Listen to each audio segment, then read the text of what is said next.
Congress, President Biden laid out a comprehensive, thoughtful vision for the country. First, he spoke about what we've accomplished so far, and on that front, there was plenty to talk about. The Democratic majority in Congress passed the most sweeping federal recovery effort in a generation, the American Rescue Plan, accelerating the pace of vaccinations and our economic rebound.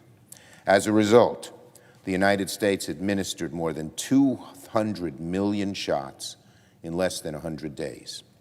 More than half of American adults have gotten at least one shot, and 2/3 of American seniors are vaccinated. 85% of all Americans have received a stimulus check of $1,400 through the American Rescue Plan. More than 160 million relief checks have been delivered. Our economic recovery continues apace. The U.S. created more than 1 million jobs over the past 3 months, the most new jobs in a president's first 100 days in American history. And just this morning, we learned that jobless claims hit a new pandemic low for the 3rd straight week. Today's numbers are indication that our economy is back on track and should be going full throttle. America's turning the corner. America's turning the corner. And over the first quarter, the American economy grew by 6.4%. 6.4%. Under President Biden and Democratic majorities in Congress, America is turning the corner. 6.4% growth. Wow. That shows you America's back. And that shows you the kind of strong, active proposals that we Democrats have made are the right direction for the country and have support throughout the country of Democrats, independents, Republicans, because it's the right thing to do, the right thing to do. The story of the first 100 days is a story about shots going into arms, checks going into pockets, life getting back to normal, and the economy picking up a lot of steam. After one of the most difficult years in history, we've made extraordinary progress. President Biden spoke last night about how and where we can build on that strong foundation. We can't rest. We have a lot more to do. We want to keep this country going at a strong rate of growth, creating new jobs, making America healthier. We want to continue to do that. We're not just going to stop with the ARP. We can't. And President Biden proposed common sense investments and policies that will provide a pathway to success for working people and for America as a whole. In particular, the President's focus on jobs, middle-class incomes, and helping families and workers succeed in a 21st century economy was very much welcomed. America's breathing a sigh of relief to see Joe Biden in that chair and not the previous president, who just all too often, even in those speeches where you're supposed to rise to the occasion, appealed to the worst instincts of people.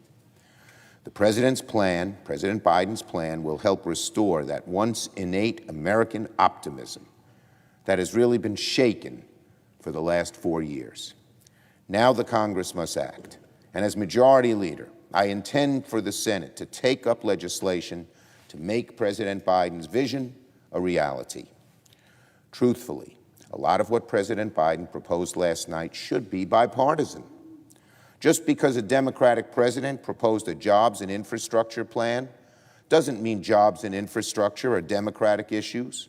Just because a Democratic president proposed a comprehensive plan to address child care and education and workforce training doesn't mean those are just Democratic issues.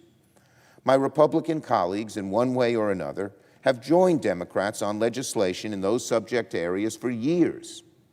President Biden spoke at length about the need to outcompete China. That's something our two parties have long agreed on, and a topic the Senate will address in the next work period. Even on the very difficult subjects like police reform, gun safety, immigration, bipartisan compromise, strong bipartisan compromise, strong legislation coming out of bipartisan compromise is never out of reach. Senator Murphy continues to discuss bipartisan safety measures with Senator Cornyn and others. Senators Booker and Durbin continue to discuss bipartisan policing reform with Senators Scott, Karen Bass, Congresswoman Sheila Jackson Lee, and many others. Just this morning, I met with George Floyd's brother, Eric Garner's mother, and Mr. Ben Crump, the lawyer for the family of George Floyd, and I told them we're committed to getting meaningful, strong reform done, hopefully in a bipartisan way, if we can. Here on the Senate floor, we are proving that our two parties can work together on legislation, including some of the issues that President Biden mentioned. Today's vote offers a great example. This afternoon, the Senate is going to vote on a bipartisan water infrastructure bill. We've agreed with the Republican minority to consider several amendments first, including 3 Republican amendments. I promised my caucus, the country, that we would try to do things in a more open way where amendments would be debated on the floor. We did that last week on the anti-Asian hate crimes legislation. We're doing it today on the water bill. And we hope to do it on the Comprehensive America Competes Act when we come back next week. So, the bottom line is very simple. We are moving forward wherever we can in a bipartisan way. I expect the Senate will pass the water infrastructure bill with a resounding bipartisan vote after the amendments are debated. So let it be a signal to our Republican colleagues that Senate Democrats want to work together on infrastructure when and where we can. Certainly, the water bill is not the only example of bipartisan legislation this Congress. As I mentioned a few weeks ago, nearly the entire Senate stood together to pass legislation to combat the recent surge in hate crimes, particularly against Americans of Asian descent, 94-1. 94-1. And just yesterday, the Senate passed, with bipartisan support, a measure to reinstate critical rules to reduce the emissions of methane into our atmosphere. It was the first significant action the Senate has taken to combat climate change in at least a decade, probably much more. Even though our two parties have been divided in the past on the subject of climate change, we can no longer afford to have those differences foil our progress. The methane CRA must be the first of many steps we take to tackle climate change. So, these past few months have provided a great example of what the Senate can do. The American people deserve a Congress that works and produces the kinds of change that Americans are demanding. President Biden pointed the way.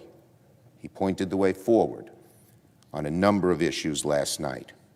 Now it's up to us, here in the Senate and in the Congress, to make progress, the progress for the American people, a reality. I yield the floor. Wait, maybe I don't. I don't yield the floor yet, Madam President. We have some other work to do.